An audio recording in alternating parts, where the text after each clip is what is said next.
you were copied on one of my emails to Charlie, and when I responded, I'm pretty certain I saw your name there. So it should populate.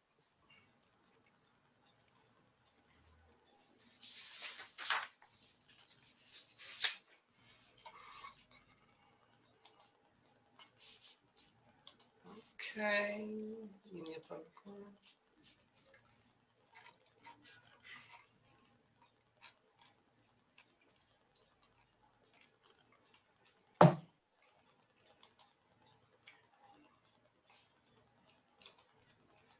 You guys are all set, recording and streaming live.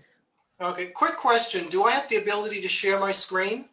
You all do. I've set it up from the beginning of the meeting. Okay. Because I may need to share something. I don't know if everyone has it or not. All your panelists have sharing screening abilities, your board members too. Okay, so, but we're gonna have to stop them from sharing inappropriate material, so there. We wouldn't do that. Never. Okay, agenda for tonight's meeting.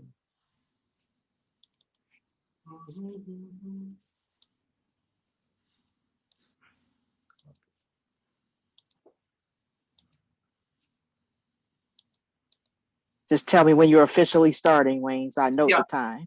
I will do that. I'm just kind of searching for something at the moment before I start.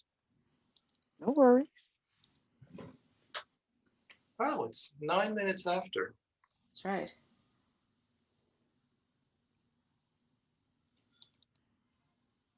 So we don't have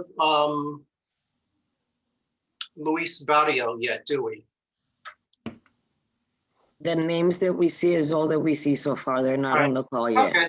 So, but you know, so he's with the Holy Rood Church, but that's later in the agenda. So, I'm going to call the meeting to order at 7:09 p.m. I'm looking at Jim Berlin's chest and beard. I don't know why. Tanya, for the record, please note that, you know, Omar is excused for medical reasons this month and next month. And Chris Ventura has actually resigned from the board. So, you know, that's why, you know, with only four of us, actually 5 of us, you know, we have quorum. But, you know, so Steve will show up when Steve shows up.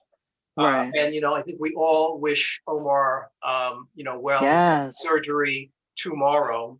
And he's supposed to have a speedy recovery, but still, you know, he's having surgery tomorrow. Yes. And I'm actually sorry to see Chris Ventura go, because, you know, given Chris's job, I mean, the last time we were talking about reaching out to some of the developers, he knew them all. And he has contact information. So even though he's not on the committee, we're still going to press him to get us that contact information. So my name is you know, Wayne Benjamin, and I chair land use for Community Board 12. And as we are beginning, I'd like to have my fellow committee members introduce themselves, and starting with Tanya. Hi, I'm Tanya. Welcome, everybody. Looking forward to learning more. And Tanya is the assistant chair of land use. Viv? I'm Vivian Ducat. I'm the public member, and I'm looking forward to learning more as well. Okay. Jim Berlin? I'm Jim Berlin. I happen to be the board parliamentarian. So, welcome. We have a number of items on the agenda, some of which involved presentations and some of which involved materials that were shared with the committee for review, so we could, you know, discuss them, and the extent to which there are any comments the committee wants to share, or perhaps share as a resolution or a letter, we can do that. And the first one relates to the Eliza Affordable Housing and Library Project in Inwood. the community board was asked to, host a meeting on the 18th of last month, at which HPD and the development team presented. So it was not a land use meeting. It was not a community board meeting per se, although, if time permitted, it would have been on the agenda for, February, but they were not ready to do that. So CB12 hosted and I moderated. And in the course of the presentation, there were a number of questions that came up, and this is a project that land use has discussed in the past, but probably not since 2019. So there were a number of questions that came up. I summarized from my perspective, some of the critical questions, of which there were about a dozen, and email that to the committee members for their reference, because we're not supposed to have a group discussion via email, but for tonight's committee meeting, we could do that. And I think it's important that we have some follow-up, because although at the end of that meeting, the HPD representative said that she would get back to the community board office, with some responses, because many of the questions were raised during that presentation. The last time I checked with Eleazar and Ebenezer, they have not, followed up. So I think it's important for us to either have Eleazar or Ebenezer send a letter that includes these and any others that we come up with, or in the form of a resolution, say that, we reviewed the plans, we hosted the presentation, we have these questions and are requesting, their follow-up. And I'm not going to read, all 12 of them, but I will say that a number of them pertain to the unit distribution, and the chair of our Housing and Human Services Committee attended the presentation and raised similar questions. There are 174 units, and there is a tremendous demand for affordable housing in general, but in particular affordable housing in all over Upper Manhattan. So 174 units of housing are appreciated. However, when you look at the breakdown, about 70% of the units are studios or one bedrooms. And so there was a lot of discussion of, how does that make sense given the demographics of the area?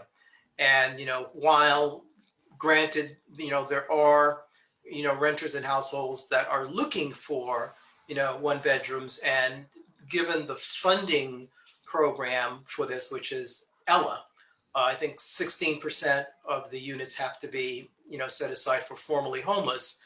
And, some of those are studios, some of those are ones. Although if you look at the breakdown, you also have, some ones and threes in there. The question is, why so many, ones and studios? And can something be done to not dramatically reduce the unit count? Because as we all know, it's a numbers game. And the unit count helps make the project affordable in terms of development, but can it be modified somewhat? And the suggestion I had is that if you have two studios next to each other, you don't have to change the floor plan dramatically, but can you combine them into a larger apartment? Or if you have a studio next to a one bedroom or next to a two bedroom, can you combine it with that to make, a larger apartment? And maybe you don't do that on every floor. Maybe you do that on certain floors. But as I said, there are a number of questions that pertain to the layout. Also the affordability. I think one of the good things is for this project, the HPD and the development team, I think they heard what we said about affordability, because the Ella program caps out at 60% AMI. And when you look at the, the breakdown of AMI in Upper Manhattan, that's, a reasonable, target. However, once again, when you look at how the units are allocated, more than half of them are at the upper tier of affordability. And the question is, can we modify that so that, some of those units, I think 54% are at the 60% AMI. Can we modify that so that, some of those units get pushed down to the 50, 40, 30% AMI. There was also a discussion of permanent affordability. And this is one of the projects that's using MIH, which is, one reason why the building is as tall as it is. Although it's not taller than Dykeman houses, and people keep to forget that Dykeman houses is part of Inwood. But only, of the 174 units, you only have, I think, 40% that are permanently affordable based upon MIH. So the question is, what happens to the rest of the units? Now, the development team did point out, and the development team includes Community League of the Heights, which has been providing services to Washington Heights and Inwood for more than half a century, at this juncture, maybe 75 years. And they pointed out that, they are part of, the team, and, they are, committed to affordability. And so, there are other tools that are being used to maintain affordability for the rest of the project once the tax credit period expires. And they mentioned some of that, but I think it's useful for us if they reduce to writing what those tools are. I think they might have mentioned, regulatory agreements, other things like that. So it's important for us to know how they're going to maintain affordability for, the rest of the units. And then before the meeting began, Vivian and I were talking about the project's, architectural design, and particularly, the street facade. And when you look at the image, it's a very contemporary look, but at the same time, the architect is saying it is contextual. And in the presentation, there's actually a slide that shows two images of neighborhood buildings that are Art Deco in style, and they're using that as building archetypes. And what Vivian is saying and what I'm saying, and I'm an architect, Vivian isn't, but it's like we're both looking at it and say, how is the context, how is the archetype that you're citing influencing the design of your facade? Because it's not evident. It appears to be a gray brick facade. It has a very vertical expression, and there's very little variation in the brick color. And just looking at the the building sided, while they do have a vertical expression between the windows, under the windows the brick is a different color, so it gives the facade a different pattern, and it's not as vertical. So the question is, you're citing these contextual elements in the neighborhood, but how are you actually using them? And what can you do to, I guess, more closely, relate to the context that you say you are relating to?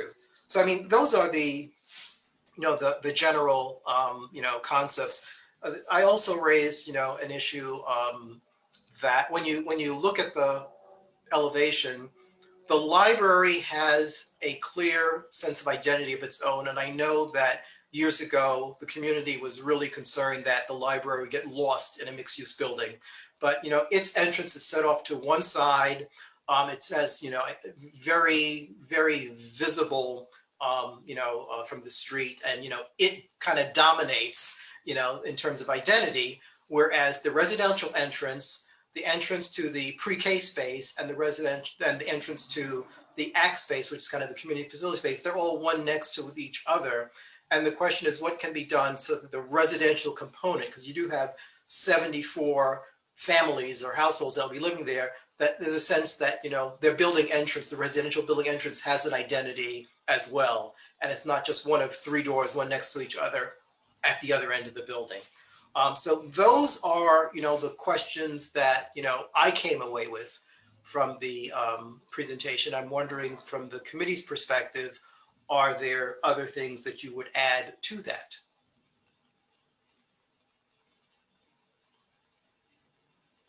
Isn't the affordability different than they originally told us at the meeting? Wasn't it going to be 100% at a lower rate when they came to talk about the library and having to knock it down?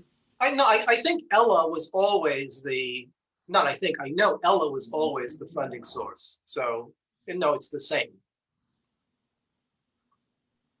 Wayne? Yes. Yeah, Ella Fitzgerald? No. Yes. I guess my question is also, like, I think your summary of all this was great, right? Covered everything, really. I have a concern about the community center part of it, because I don't think it's adequate. I feel it's small from the pictures, from what they showed us, design. I don't know what kind of programming it seems like it's going to limit the type of programming. What I'm saying is, if we're going to get a chance to have a performance space or a community center as part of this rezoning, like, we need to do it. We need a real one, right? Because we don't know, and we'll be able to have it again, get it again, right? Yeah, I left any discussion of the pre-K and the ACT space alone, because I know that Liz Ritter they're coming to her committee to discuss the community space, and we suggested they also meet with youth and education to discuss the pre-K. So I was looking basically at the sort of design and planning aspect, more or less focus on the residential and the the affordability, because it's part of the planning. It's like, what funding source are you using, et cetera, et cetera. But we can certainly note that, but also recommend that they follow up with the youth and education and parks and culture as discussed. Yeah, it's just so inadequate. Like, the spacing, it doesn't seem like it was being built, with in mind in terms of what's possible there and what the needs would be. Yeah, although I must tell you, I don't recall any prior discussions of there being a performance space. We always had the residential. We had, of course, the library. And we had some kind of I think the pre-K was there, and I don't know if we had a STEM or something like that, but I don't ever recall there being a performance space. And when folks started talking about that, I was surprised. And I could go back to the minutes from 2019, but I think there was a meeting room, but it wasn't like an auditorium space. You know what I think that's coming from, Wayne? I think that's coming from when the discussions of the rezoning, like, there was this promise, or this from electeds, that there would be a space like that in the community as part of that. And I guess this is it. Well, actually, no. Okay. Councilman Rodriguez is advocating for a standalone, sort of performing arts project. I think he even had a particular, site in mind, and I don't know where that is. But actually, that's a good follow-up, for him before he leaves office. But I think one thing that we need to be mindful of. Hello, Steve. We can see you chewing.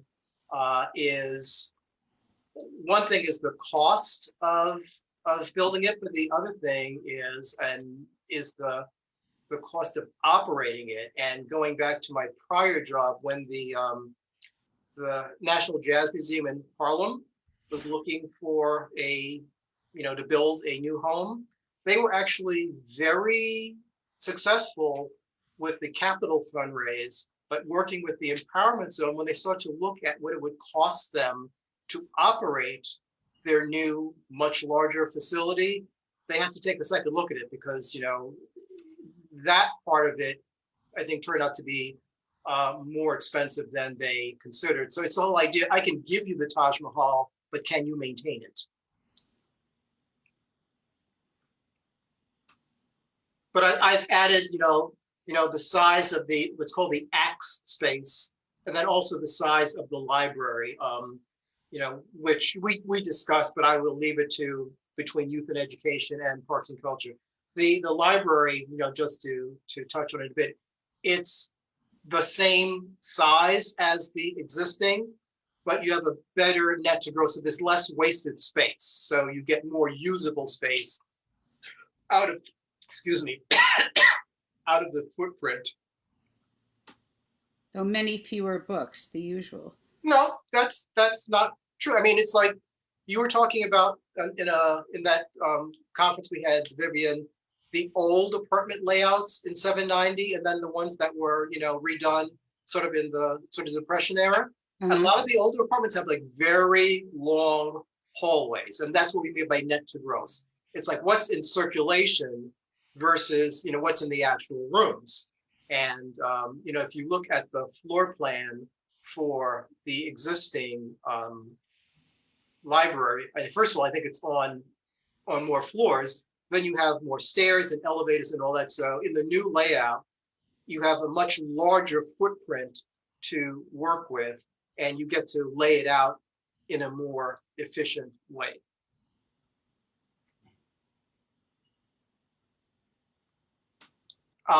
Anything else on this? I agree with Tanya that you did a very thorough job, Wayne. Thank you. You're welcome. I'll send you my bill. You get paid what I get paid. Exactly, and we're going to get a major increase. Hello, Rosie. Hi. And Steve Simon showed up too, I believe. Right.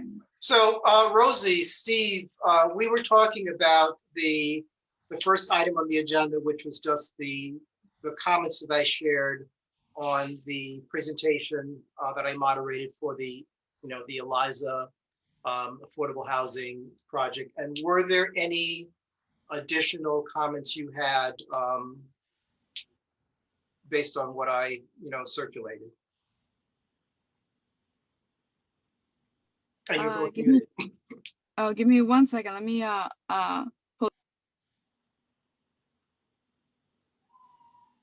Steve, if you're talking, you're muted.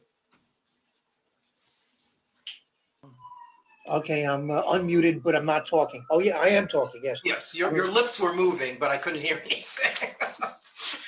I seem to recall that they mentioned a laundry room on the top floor, or there's a like public space, a garden area on the roof. There is a roof garden, yes. Didn't they say that there's a laundry room up there, or did? I don't know, but that's one of my questions. My question, you see, it's like, is there a laundry room? Is there a community room? Because the typical floor plan that was included is just a typical floor plan. It simply shows, the apartment layout. But if you have 174 units, I'm assuming you've got an internal laundry room somewhere. And I'm assuming that you also have some kind of a community room, but it wasn't discussed and it wasn't shown. Well, they do show a schematic of the roof, but it's unclear what the community space up there, whether there's interior Right. space. I think I referenced interior space. Yeah, Because yesterday you would not want to be on the roof garden, right? no. Or even today. And it was unclear to me how much space is being devoted to the what they call it, the axe space, and the what is the other one? The pre-K. The pre-K, yeah. Is that part of? Do you have that as part of your questions? I added it, based on Tanya's comments, but I also pointed out that I sort of left it alone because Liz Ritter has already invited them to come to her committee to specifically talk about the stuff that relates to Parks and Cultural Affairs. And I recommended that they go to Youth and Education to discuss the spaces. Yeah, I know. And it struck me that many of the programs being offered in the ACT space are things that the library would also offer. So I'm wondering whether there's a relationship between the library and whichever. Yeah. Well, I mean, that I'm sure will be discussed in more detail at those two meetings. Yeah. All right. And I think, frankly, if there is a relationship between the library and the pre-K and the ACT space, that's not a bad thing. No, it's not bad at all. No.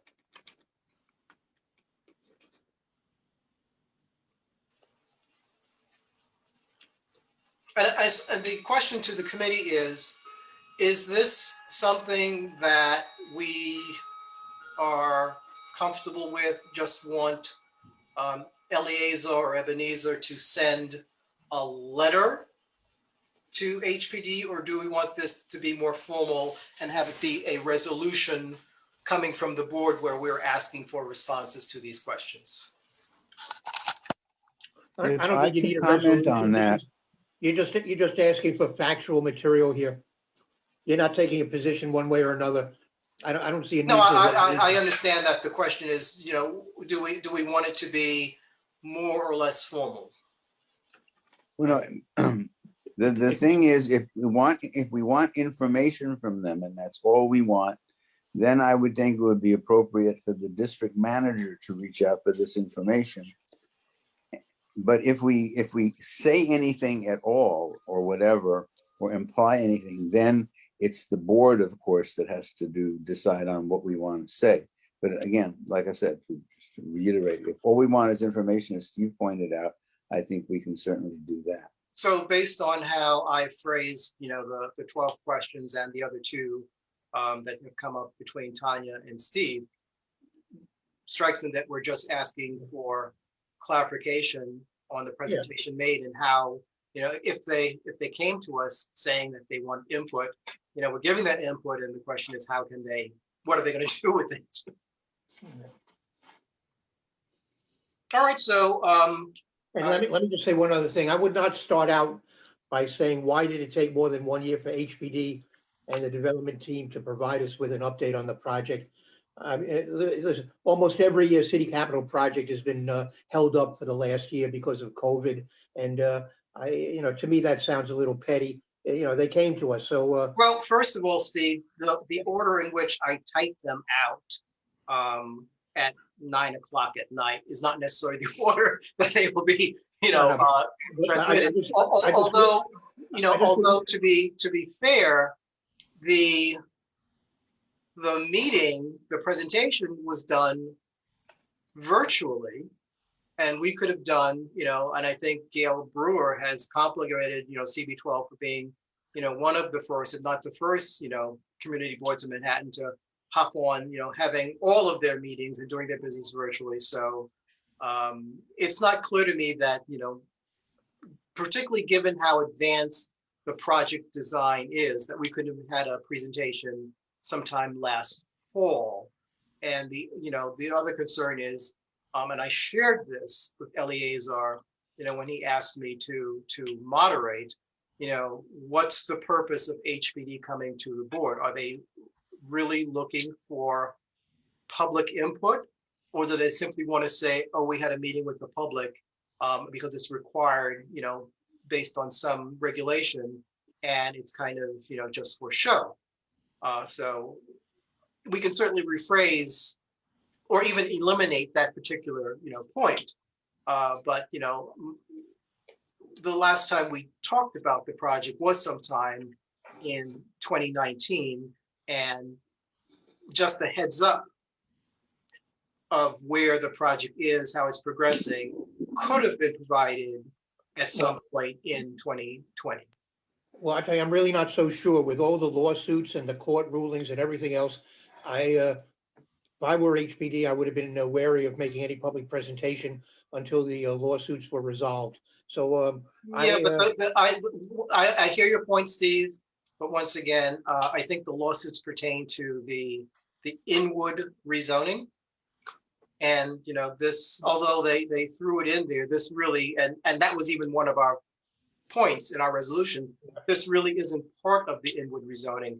It's a standalone project they threw in there to kind of say that we're already starting. But, you know, so let's not, you know, beat that point to death. I think the critical Well, except that I agree with Steve that I think because of all these extenuating circumstances, we can afford to appear charitable and not fuss about let's the not timing. beat that point to death. Oh, very good. Thank you. Let's focus I misunderstood you. Thank you. Let's focus on the questions about the affordability and the unit mix and design, because at the end of the day, that's what we're living with.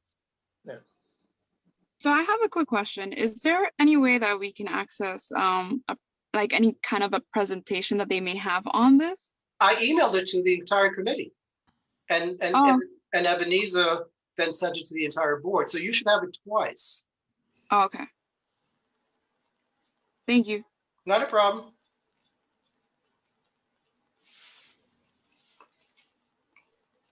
So wait, so I'm looking at all the questions that are there, Right. but the presentation is missing all of this information. Well, the presentation generated those questions. Oh, okay. Sorry. Yeah, I mean, after looking at it, it's like, okay, but how are you doing this and how are you doing? So, I mean, there was a lot of information there. For example, there is a chart that gives you, and I could try to find and resend the presentation to you. You know, there's a chart that gives you the breakdown of the number of units and the income levels and the rent levels. So there's a lot of information there. But when you look at, you know, how it's allocated among the various tiers, it's like, well, how come so much is here as opposed to there? How come you have, you know, this many units that are studios of ones as opposed to X? So it isn't one of the presentations where they didn't give you anything and therefore you had to ask, you know, lots of questions. They did give information, and based upon that, it's like, okay, can we talk a little bit more about why you're doing it this way as opposed to that? But that's how they were when they came live before the whole COVID thing. It was sort of the same feeling. And so, I mean, and yeah, and our questions are consistent, and that's, you know, I think, you know, and I think, Jim, you attended the presentation, but the folks who were there, you kind of heard me say on a couple of occasions that, you know, the land use committee discussed this, you know, with the development team, you know, a couple of years ago. We raised similar questions, and we were interested in how they took those questions and comments into consideration, you know, as they develop the project further. And I just resent the presentation to you, Rosie. Wayne, I think I have one more question. Thank you. You're welcome. This project is going to overlap with the construction of the office building next door. Can we ask them the extent to which they're coordinating with the developer of that project? You know, we could ask. I'm assuming that, you know, there isn't.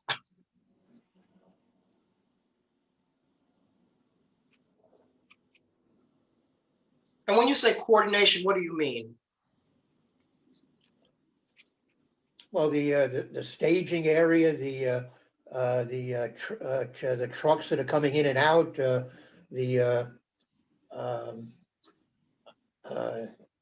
mean, the construction fencing. I mean, there are all sorts of, I think, items that have to be worked out with the people next door. Well, but, you know, yeah, I guess the point is, how are they coordinating in terms of the construction schedule and phasing? But the sites are, you know, independent. And unless they were planning to use the adjacent site for staging, you know, there's no coordination that's required, you know, there per se. But I mean, I think it's a reasonable question to ask, what's the, you know, what are the schedules? Because if they're being built at the same time, and we don't know that they are, if they're going to be built at the same time, how is that going to be handled? Well, they're saying that they're going to begin construction in the second quarter of this year, Right. which is April, May, and June. That project next door is, I'm sure, still going to be under construction at that point. Has it even started? I thought it had. All we saw was an announcement about the project. I mean, we were going to reach out and have a discussion with them, but I don't even know if that project, you know, is anywhere near, you know, having DOB permits. So my point is, we can ask the question, but you know, and get the answer, but I wouldn't assume anything at this juncture. Well, okay, but to me, it certainly would make sense with that when you have two active construction sites right next door to each other, that there should be some level of coordination. Yeah, as I said, we can ask the question, but they're you know, they're not related in that, you know, you have two different owners, two different. I mean, right. If it turns out, which is not going to be the case, you have the same contractor, that would offer certain efficiencies, but we're getting ahead of ourselves on that. Okay, so if there is nothing further on the ELIZA, I will reformat the questions and send them to, you know, Ebenezer, copy Eleazar, and ask them to follow up with HPD and to make sure that the responses are provided to the committee. And tell them to send this letter to the to Faye and to Liz so they know what we're doing. Not a problem. So the next item on the agenda is, the review and comment on, and I think this is for the Public Design Commission, on proposed installation of a small HVAC system at 3960 Broadway. And I'm kind of interested why this is a land use matter. I think I know why, but we have our guest from, I believe, EDC to walk us through that. So who's taking the lead on this? It's Wahira. Thank Okay. you so much, Chair. So yes, this is an item on your agenda. We can't see you. Sorry. Okay, this is an item on your agenda because it is a part of the Public Design Commission process. So any design on any city land has to be approved by the PDC. And as a part of the PDC approval process, we do have to present the design to the board. It is not a yay or nay, so you're not necessarily voting on whether you like the design or not, but the letter that you provide acknowledging our presentation is an opportunity for you to include any feedback that you might have. Right. Now, we've actually done this a couple of times, but we've done it on like new construction. Yeah. And here we're commenting on adding an HVAC to the roof of a building. Yeah. And yeah, it's required. I know. How is it? It's required. Okay. Yep. So I'm gonna pass it over to the tenant to speak to the work that they're doing. Sorry, Malia, were you gonna add something? I was just gonna say that I work with Wahira at EDC and asset management. And so this property is a leasehold to Columbia University. EDC, on behalf of the city of New York, administers the lease for the Lasker campus in Washington Heights. And one of their subtenants, Alexandria, is the entity going through this PDC process. And so Rupi is our representative from their team to present the design. Hi, thank you. How are you? Do we have the presentation, or is it part of your submission and you will take a look at it? Well, we received the document, but do you want to share your screen or something? You have to give me 1 minute. Do you have it handy there, Wahida? Do I have it handy here with me? I have to check. My team, hold on, please. Let me just bring it up. I'm sorry. And what is your name? Because you're My name- under Wadira, so I just want Yeah. to make sure I got I introduced myself a little bit early. My name is Rohini. I am a representative of ARE and Redgate, who is part of the project at 3960 Broadway. The requirement, it's a very small device that has been placed on the roof, but Department of Building requirements is that we pass through, we get the blessing from PDC for this. And what's your last name? Somair, Somair.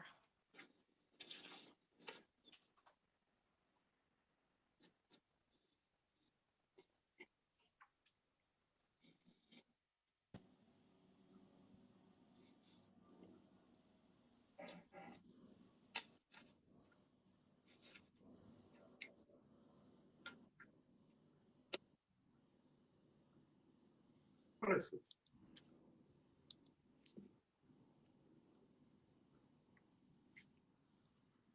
I need to find the presentation. I'm so sorry. Yeah. No, Sorry, I sent it over to Ebenezer, so I think we thought. Yeah, I did forward the document to the board, to the committee. So everyone has the presentation. When did you send it? Steve, I can't keep track of what I send you things. I mean, I send it to the committee. What was it today? No, it wasn't today. It was a day or so ago, if not more. If you give me 2 more minutes, I'll get it up on the screen. Not a problem. I don't do this normally, so I'm a little bit if you say unprepared.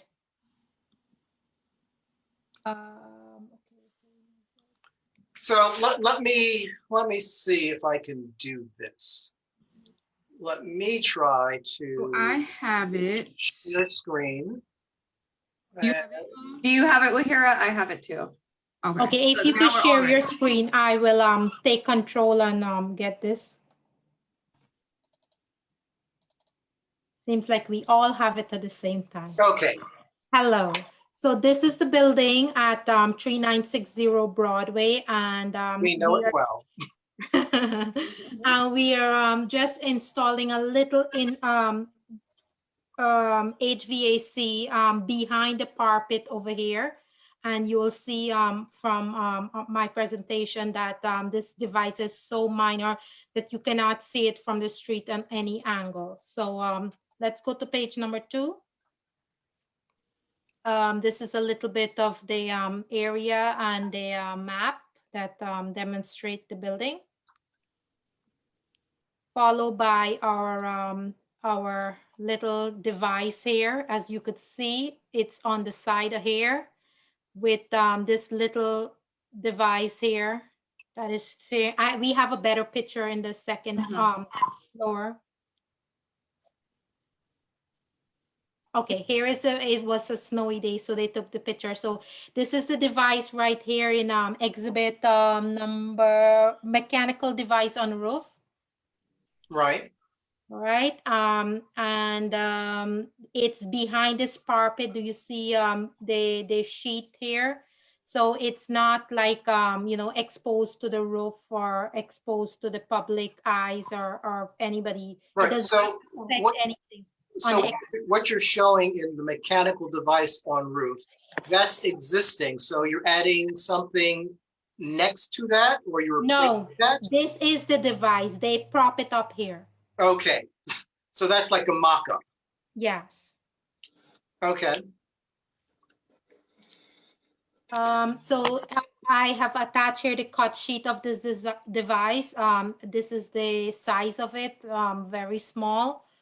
Followed by all the dimensions here on the other sides. And this here, this last sheet here is presenting the stand that it will be placed on the roof. And then the device will be placed on top of that. And a little cut sheet of all the materials that's going to be used. Yeah. I mean, Steve, I think this is what I shared with the committee. And when Ebenezer forwarded to me, I said, yes, we can add it to the land use committee agenda, but it wasn't clear to me, why it was a land use item. Although what I surmise is, because of the city involvement, it would trigger it. But basically, we already have HVAC equipment on the roof, and it's already, the design of the building, and this, I guess, is Max Bond's building, is shielding that, and we're adding now a very small heating and cooling device on the roof that you can't see. But we need to acknowledge that it was presented to us, and do we have any comments? Yeah, I think this is a resolution with maybe 3 whereases and a resolved, and we can easily say that this is not controversial and there's no issue involved with this. And we should just, I think, pass on it. And nobody can see it. Well, that's the important thing. No one can see it. Maybe if you're in the children's hospital across the street on a higher floor, maybe you can see it. Yeah, but you can't see it from the street. No, you can't. Yeah. And I don't know, maybe somebody in Tanya's building on a higher floor can see it. But I'm sure if there's already an HVAC unit up there, this would hardly be intrusive. So Jim, did you make that motion? No, I think I did. I second his motion. So in terms of the Are there other questions or comments from the committee?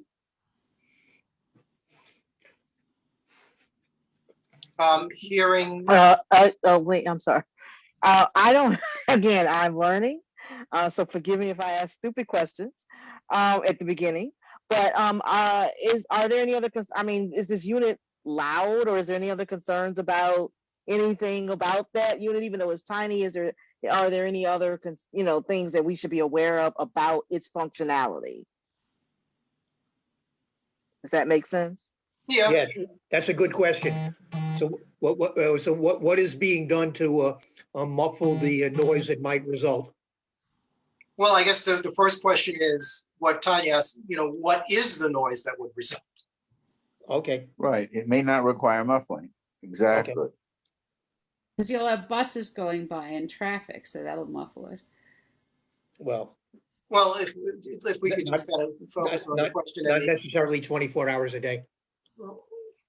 Right, but once again, you have existing HVAC equipment on the roof. So the question for HPD and or the tenant is, to what extent is this added piece of equipment? How does it impact sort of the ambient level of noise and vibration that's currently there?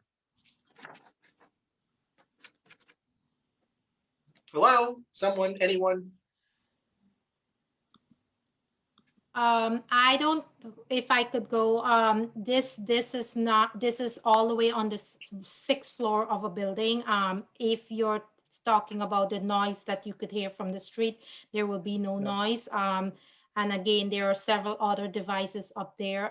This is just very small, like your AC unit, for example, of your windows. So, and again, the traffic and all of that will make this not even hear from the street. Or Well, we've been by that building, many times, and in fact, the community board office is across the street, when we can actually get to it. Are you able, has anyone heard the HVAC equipment from street level ever? No, this is not the building across from the community. Oh, it is. Yes, it is. It is. You've got Oban on the ground floor, yes. Yeah, okay. But could I ask, is the unit positioned closer to 165th Street or 166? I think it's towards Broadway. It's closer to. Okay, that doesn't answer my question. Is it? So it's in an angle. Rahita, can you put back that drawing for me, please? Right, it shows the roof plan. Exactly.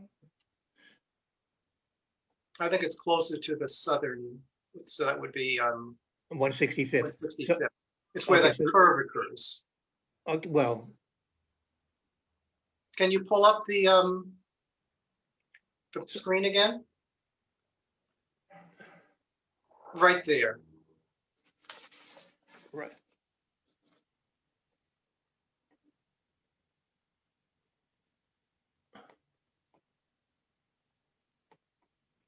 Yeah, so it's where where that curve is occurring. So that's actually 166, is it not?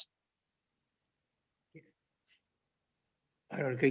Can you put the cursor where it's going to be? It's where that little Right black here. dot is. I mean, Steve. Right here. Oh, okay. All right. So that's 166.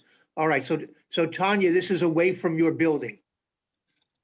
Yeah, see that. But I think it's also interesting to look at it in the context of what is there. Yeah. All right. So I mean, it's facing the park, not the residential on the other side. So I again, I don't, I find it hard to imagine it'll be an issue.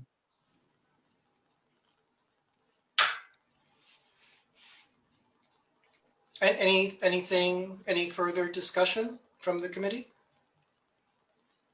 No. Okay, thank you. You can stop sharing the screen. So we have a motion from Steve, second by Jim, basically, it's, you know, can't be seen from the street. It's non-controversial. There's no issue with the placing of that unit on the roof, given the existing use of the roof. I would say there are no anticipated negative environmental impacts.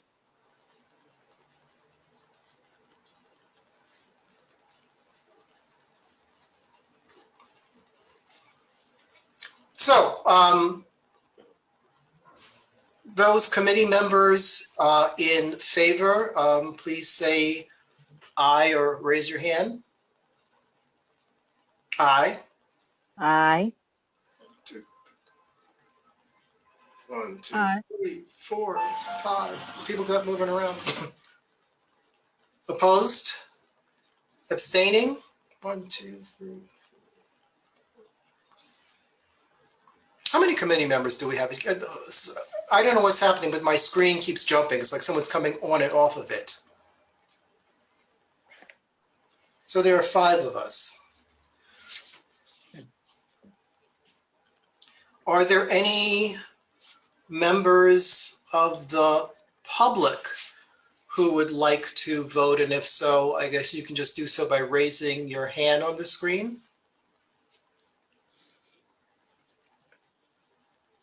Is that 4?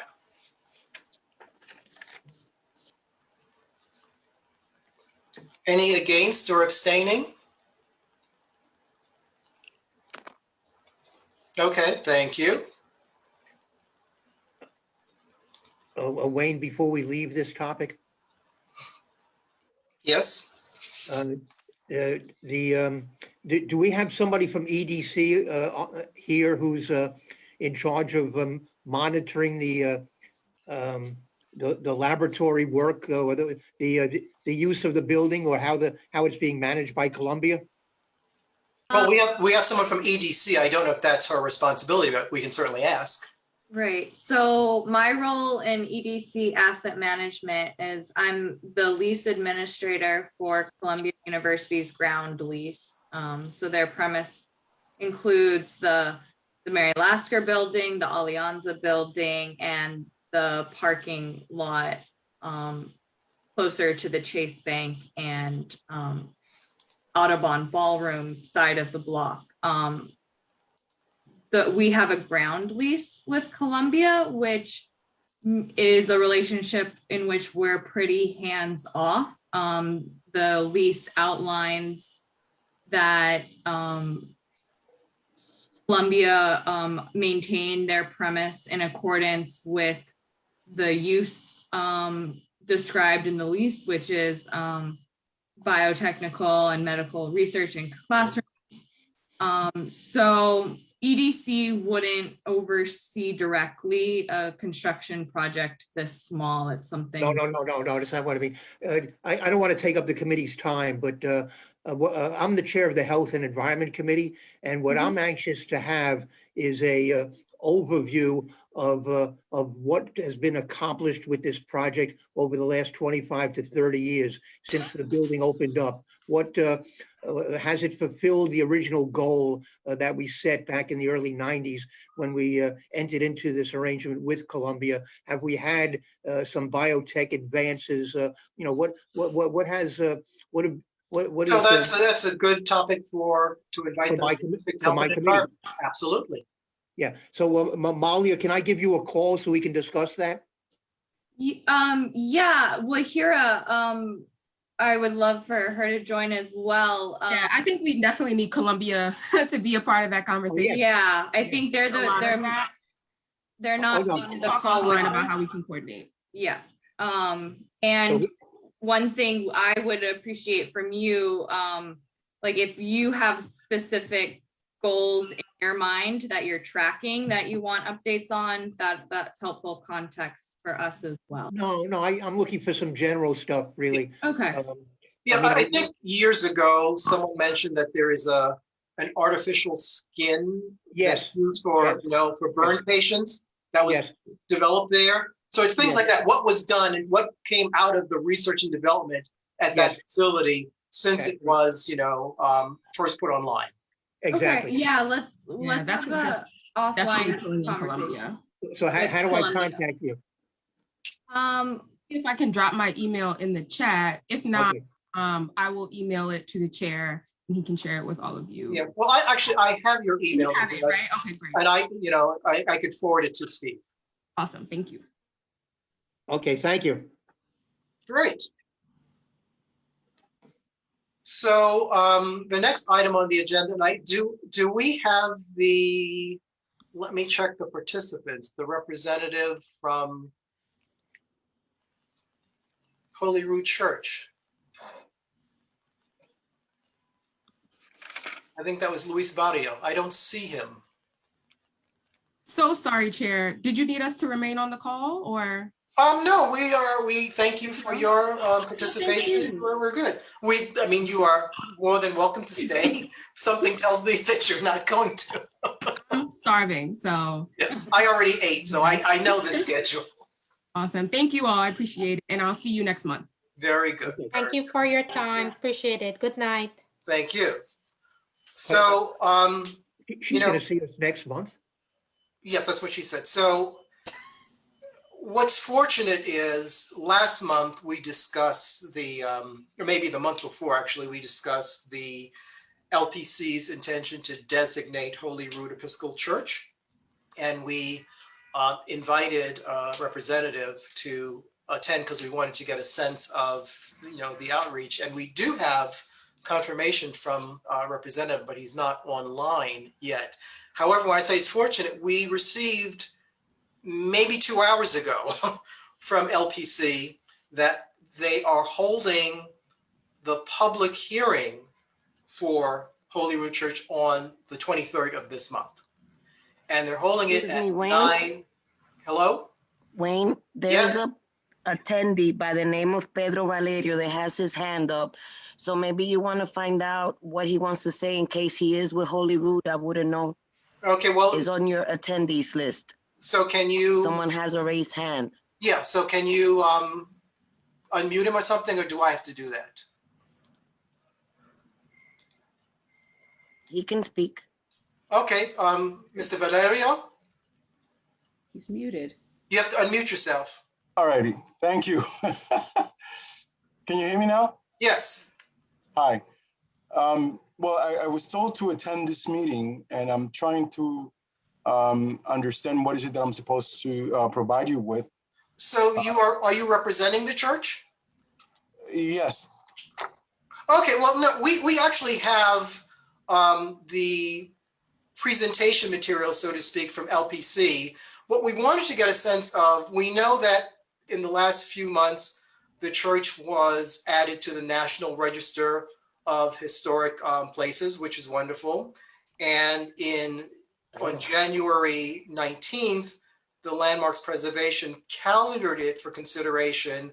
And we found out literally like 2 hours ago that the public hearing to accept comments on that will be on the 23rd of this month. But we wanted to get a sense of, in the course of, the State Historic Preservation Office, putting the church on the National Register, and now in the context of LPC considering it for landmark designation, how have they reached out to the church? What information have they shared? What has the conversation been like? So that's basically what we wanted to hear from you. Okay. Well, basically, this is a Holy Rood Church. The facade of the building. That it is an 1893 built. Mm-hmm. That is a country style church with a tower designed by R.D. Chandler.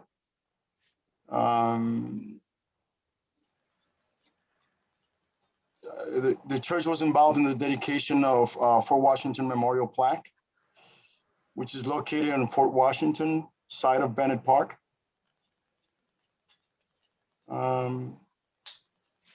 That's basically been it. There might be other people online that might be able to give more details. Yeah, I was only given the name of one person, and he's a. I guess from our perspective, you have to understand that the community board and the land use committee, we are very, supportive of historic, designation, in Upper Manhattan, and we and other uptown community boards often complain that uptown gets ignored. So we're very, happy that the church is being considered. We just want to make sure that the church, the congregation, the representatives were spoken to, and your questions, were answered. Because people often have questions about what it means to be designated. Can I do this? Can I do that? Well, there was one church that said if they got designated as a church, they could no longer use it for religious services, which is absolutely not true. So we just wanted to make sure that there's been outreach to the church and get a sense of what your comfort level is. Okay.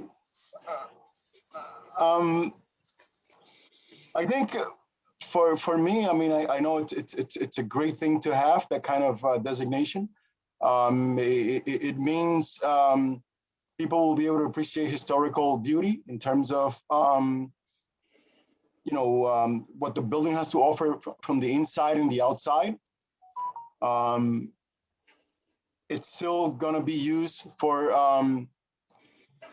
religious purpose, and we'll be happy to have people come by and appreciate history.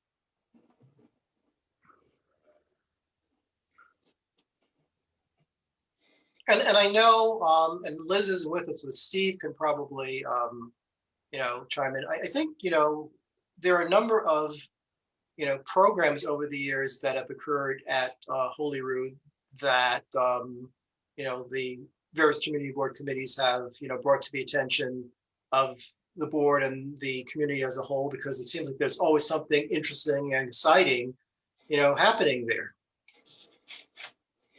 Yeah, well, I think we need to take note in our resolution that it's not just a beautiful building, which is an asset to the community, but it's a continuing resource to the community, that it serves a multitude of purposes, that it's opened its doors to various community organizations, and currently houses a program run by the Dominican Women's Development Center. It's an extremely important building to the community in a variety of ways. And it's also very beautiful. And I've been inside also, which won't be landmarked because it's sanctuary, but it's very beautiful inside as well. Yes. Yeah. That was what I was getting at. It's a beautiful building, but it's also an important part of the community. Weren't they giving a safe haven to somebody last year? Yes. Was going Yes. after? Yes. It is a sanctuary church also.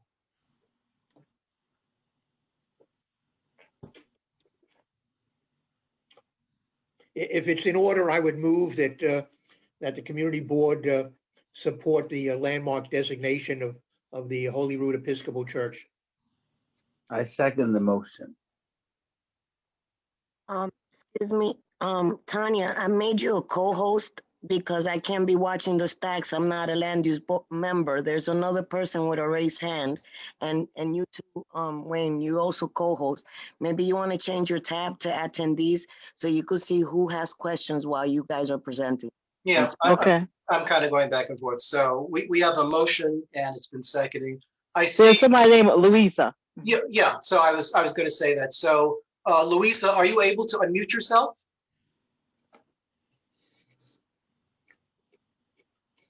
You're not actually driving, are you? You're not.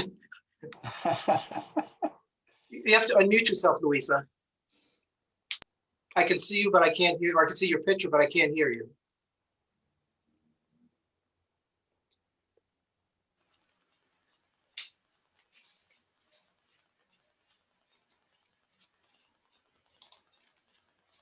Louisa? Okay. Can you hear me? Yes. Hi, good evening. How are you? Good. My name is Luisa Terrero. I'm a member of the vestry from Holyrood Church, elected last year, 2020. I'm also the vestry clerk, and I was just gonna follow what Mr. Pedro Valerio was saying about the history of the church.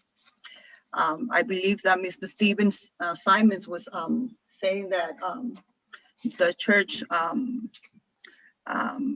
has a lot of I'm sorry, the church has a lot of movement in the community.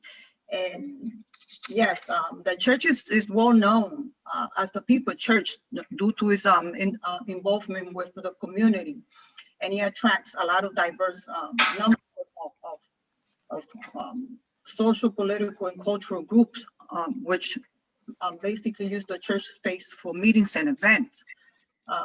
Currently, we have ministries that impact the church needs. And if you know, I can more or less give you a little bit of more information about those ministries. Sure. If you may ask. Yeah, please tell Can us. you hear me? Can you hear me? Yes, yes. So we do have, I think we have a couple of vestry members here tonight, and I believe they can also speak a little bit more about the different ministry that we have. But the most important ministry right now are the food ministry, which right now is working in distributing food to almost 800 community members. Then we have a deaf community. Is that 800 per day, per week? 800 per week, yes. We distribute food 5 days a week. Food that is donated by a different organization and ready to eat fresh meal. That we serve on Fridays and actually on Wednesdays and Fridays. We also have a deaf ministry. The church offer Sunday service to both English and American Sign Language to an increased community of the deaf. We also have a ministry of Washington Heights Choir, which offer a free after school program to children ranging from kindergarten to 5th grades. And other ministry,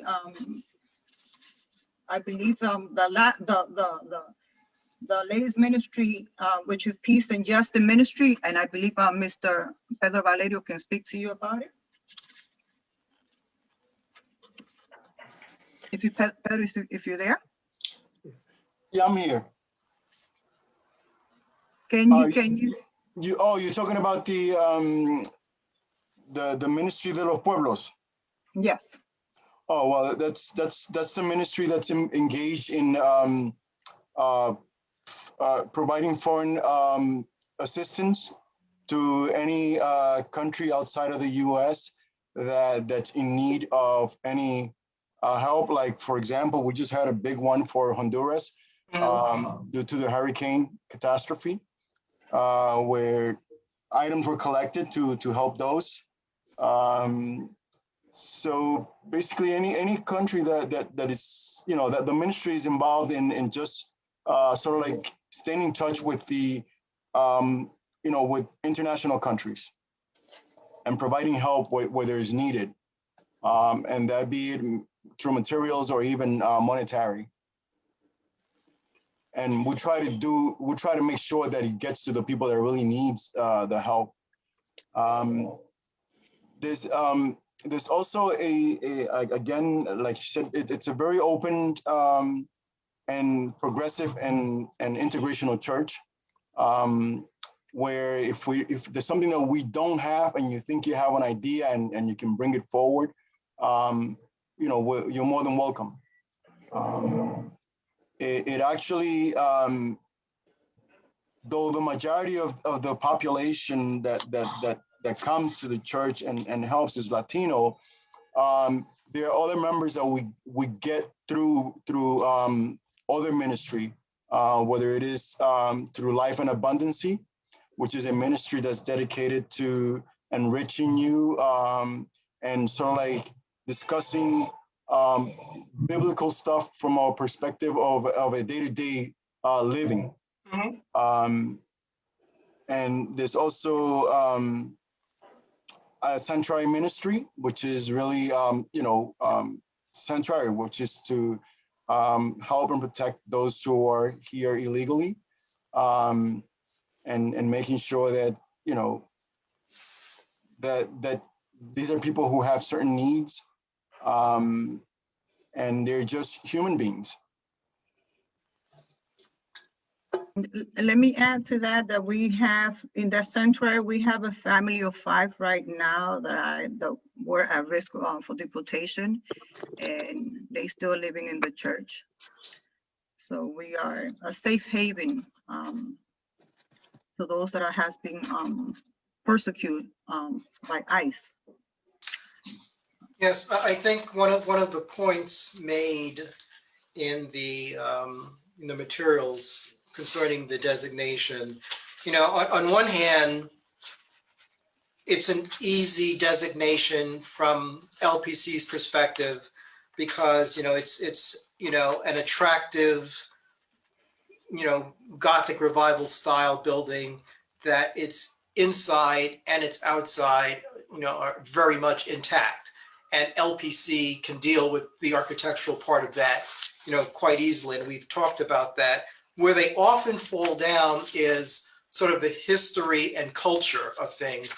But at least with this church, they're also talking about its connection to the community and how it has seen, Puerto Ricans and Dominicans, and it's really connected to the community. And they're citing that as well in the materials when they're talking about its importance. So they're moving a bit in the right direction. Yes, yes. What would make it a strong direction? Wayne, the president of the church board is also on the call, is also Yaniris Urbeyes. Yeah, I see that person. He's and one of the wardens. Yeah, and if Yaniris would like to speak, I think you just have to unmute yourself and, we're here.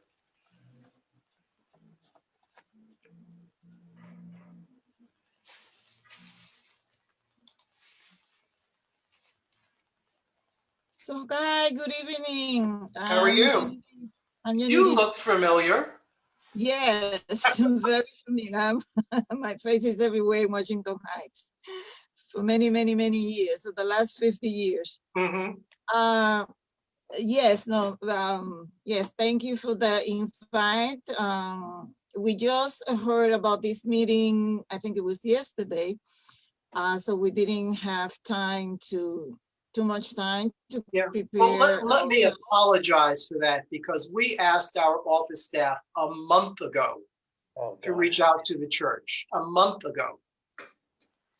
Okay, so we just find out through Sandra Harris, who called me and let me know about the meeting. Mm-hmm. We were not aware that we were in the agenda, but thank you anyway. Yeah, you were in fact our first guest for this meeting, because we wanted to make sure that Landmarks was speaking to the church. Yes, but Luisa and Pedro have more or less indicated who we are as a church that most people in the community call the People's Church, because it's not only a place of for mass and religious services. It's also a meeting place. It's also a meeting place for so many groups in the community: political, cultural, religious, you name it. It's a diverse, there's a meeting taking place at the church every day. Sometimes several meetings on the same day. As you say, this is a beautiful church built in the Gothic style. This is a church that we want to preserve as an important meeting place in the community. And I really, really, really appreciate your interest, the interest that you have taken in the church and the things that take place there. And we invite you to come over, maybe for a meal sometime.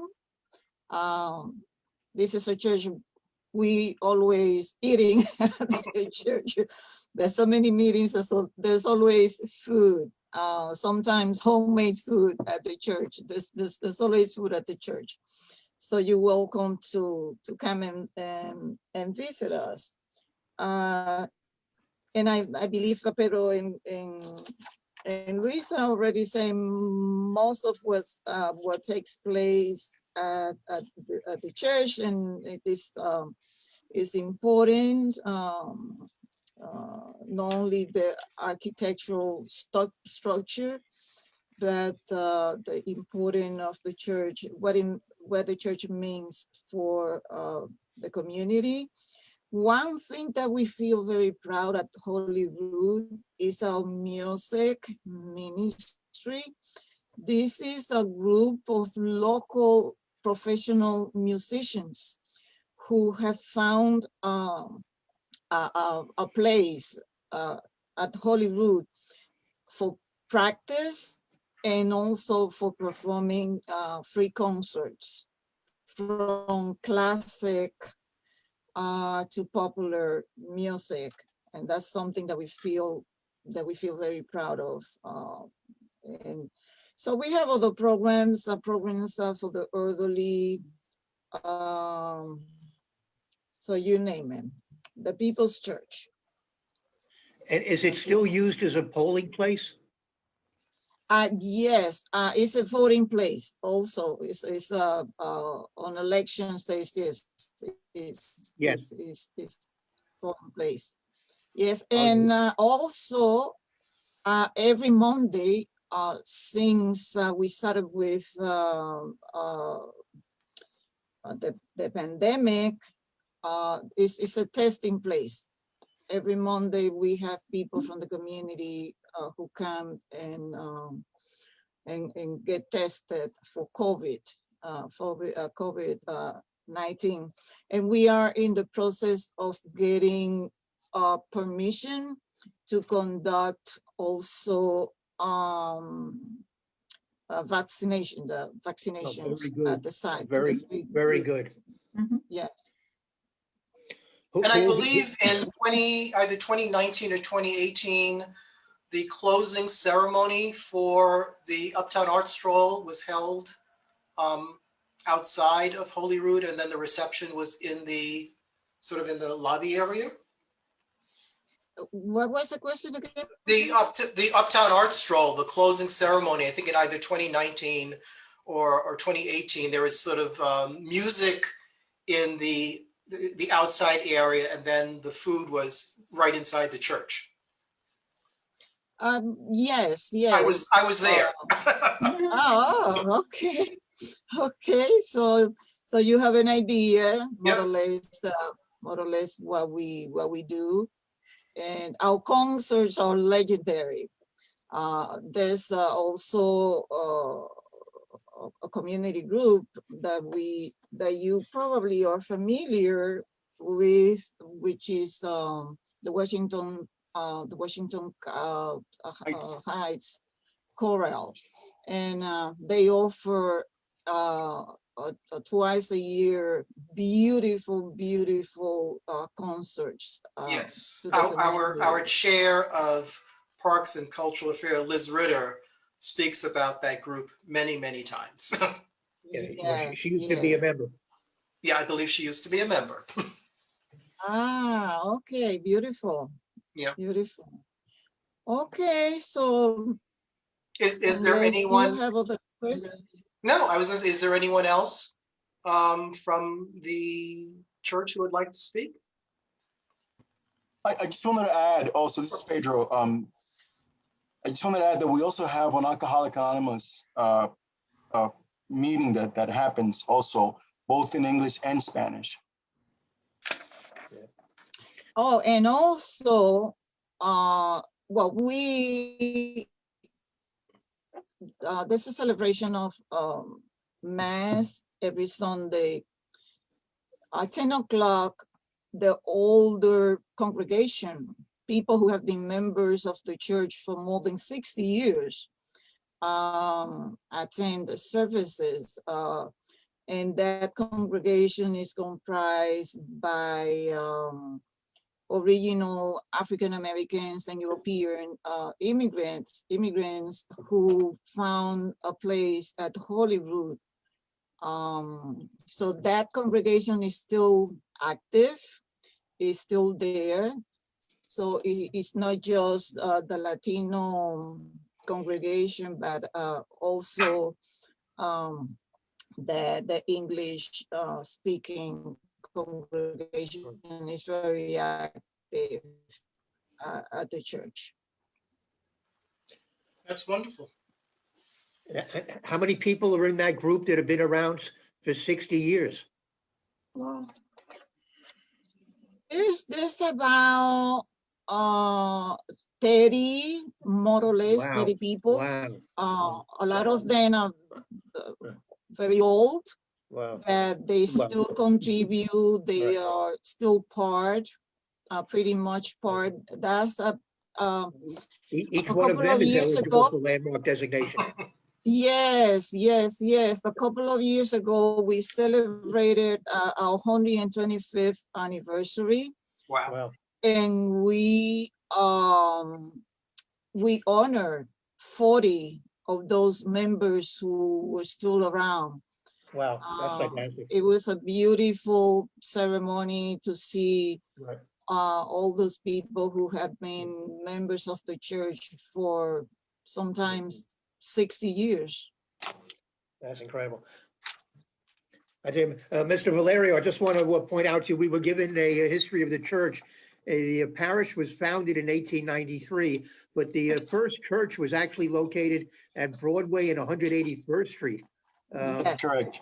I would love to know whether it's where the McDonald's is now.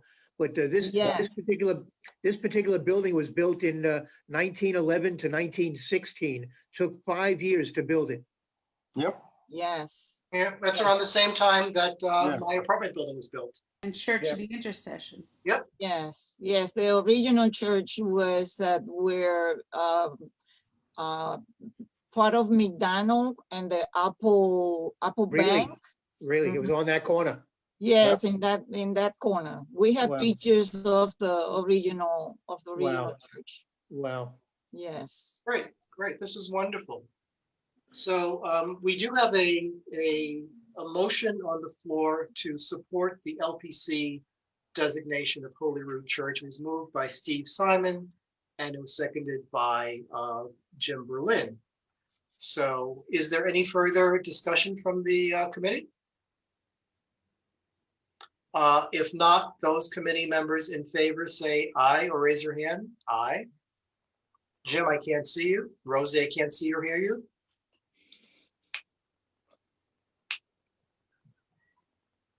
Jim, Rosie?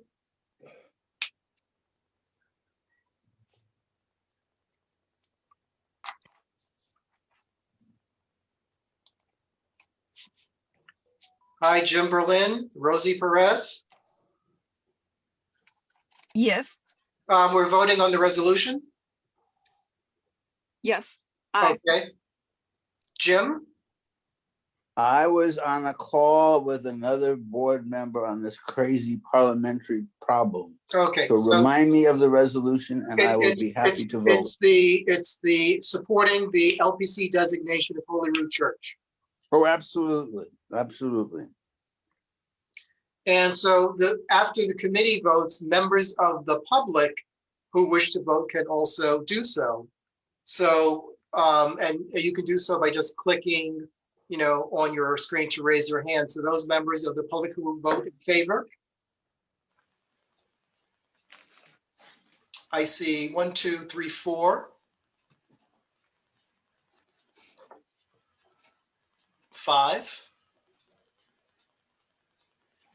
Okay. Any opposed or abstaining?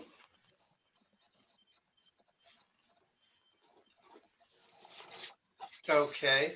And do we have any other, let me check, other board members who are not committee members present? Like Mariela de la Cruz? Do you want to vote? I usually don't vote, but thank you. No, at a committee member as meeting, you can vote, but we vote first the committee and then we vote other board members. So other board members simply vote separately. Oh, no, I'm not allowed anyway, so I don't. But thank you. Okay. I appreciate that. No, so are you on our committee or, on the board, or are you representing? No, I represent the comptroller. Okay, yeah, we've got a number of people who've been like bouncing around, and it gets to be like, Natalie used to be on the board and now she's with the borough president. So I always have to go through, what seat are they sitting in now? Oh, I wish I were that lucky, but I'm not. Yeah, okay. Thank It's you. all about the hats. That's It's all about my the hats. conversation with this other person. Depending on what hat they were wearing, they could either talk at some meeting or not. Right. Okay, so that's wonderful. Thank you, everyone from from Holy Rood Church, and we look forward to being with you again when we're able to meet in public safely. Thank you. You're more than welcome. Thank you. Very much. Thank you for having us. You're quite welcome. Thank you. Welcome. Nice to see you. And as you can imagine, we know you, so you're not strangers to us at all. Thank you, Wayne. Good to know. Take care. Thank you. So the next item on the agenda is, it relates to the proposed new school, 860 seat primary and intermediate school, at 10th Avenue between 201st and 202nd Streets. Now, the formal public hearing / presentation is being made next Monday at the Youth and Education Committee, which sort of makes sense. Initially, Faye in particular wanted them to also come to land use, but they were not able to make it tonight. And I actually do not see what there is for land use to comment on per se. I circulated once again to the committee the letter that was sent to Ebenezer from the School Construction Authority. So, under the School Construction Authority Act, when they are proposing a school for a site, they have to give, notice, and then within 30 days of notice, there's supposed to be a public hearing. And then within 45 days of notice, we have to provide, comments on the site plan because the school isn't even, designed yet. So as I guess Vivian and Jim know, and Steve for that matter, and for Tanya and Rosie, we've talked about, what's permitted as of right in certain zoning districts over and over again for the last years. But in R72 and R8, which are the zoning districts that we have up here for the most part, schools are considered community facility buildings, and they're permitted as of right. So there isn't any discretionary approval that's needed. We recall several months ago, there was a charter school that needed a special permit, but that's because it was in a zoning district, a C8, which we have a few of, but they're not that big. And in C8s, nothing is permitted except for like automobile and garage users. So this, we don't have that. And additionally, as I recall, the school construction authority is not subject to zoning, or it has the ability to override it. So they're not coming to us for any land use related issues. But looking at the material and looking at the site plan, and Faye and I had a half an hour conversation, yesterday, and I guess there are a number of things that, she and, representatives from the schools want to talk about with the Department of Education and with the school district. I just jotted, a few things that I will share with her as comments, but I wanted to first share it with the committee to see if, if there are other, land use or planning type questions you might want to pose. I told her I would try to, or that I would attend the, the Youth and Education Committee. If other land use members can attend, that's, next Monday at 7. I'm sure she would appreciate. But in simple terms, and this is not something that's in the materials provided, and which is unfortunate. The two schools currently are located in leased space. So what this new school would do is allow, and that lease is coming to expiration. So what it would allow is the city to stop paying rent where it currently is and to build a new building. And it's actually Natalie who shared that information, with us earlier today, because, one of the questions is, okay, what have you done to, for example, try to renegotiate and extend the lease? Or wasn't that, is like, why are they moving? And she pointed out they're in lease space. And actually, for some odd reason, since they're in lease space, they are not eligible for, or their eligibility for capital funds is limited. And she's going to look into that more, because typically, if you have a long-term lease, you are eligible for capital funds. But in any case, they're in lease space, and they'll be moving to a new purpose-built school. So one of my questions is, what's the acquisition cost of the site? Is this a negotiated sale, or is it eminent domain? Can you say some more about the cost savings over renewing the lease? Will the new school building offer, more or less space to each of the schools than they currently have? Will the new school building offer, added and expanded, amenity and shared spaces? What's the proximity of bus stops and subway lines? How does the new location impact, students and parents' ability to, walk to school? And I guess the question is, how many currently do that right now? They're acquiring existing buildings. So, what are the businesses that are being displaced and what's happening with them? Are the adjacent buildings on the block, are they compatible, with school use? That's a decent planning question. And, will there be outdoor, recreation space? So, I mean, although there are no, zoning issues per se, I guess just from a, broad planning perspective, those are the things that came to mind in looking at, as I said, in commenting on the site, those are the things that came to mind. And I sent early today, I went to Google Maps and pulled up a picture of the site, and it's right across from Dykeman houses. I thought it was right next to the track, but it's not, which is good. It's on the other side on 10th Avenue. So I sent that picture to the committee. Your thoughts, your additional or other thoughts on this project or this site acquisition? Well, I would ask if they're using eminent domain, I would ask, why don't they use it for the current site? I mean, well, that wouldn't really help, because you're in the current site. So if you took it, you'd still have to move them somewhere else to build a school. You have existing school buildings. Why can't you just is it an existing school building, or is it just an existing building that's being used by a school? Well, the city has already invested quite a bit of money to rehab these buildings to make them usable as schools. They've been PS 18 has been there for I don't know, 30 or more years. The other building has been there for well, that sort of goes to my question: what are the cost savings over, renewing the lease. So the question is, But let me finish my thought. This particular site is just 1 block away from PS5. right, So, and I would think that the current location perhaps is more suitable in terms of serving people up in the northernmost part of Inwood. So I really would like to hear more about why they absolutely have to move.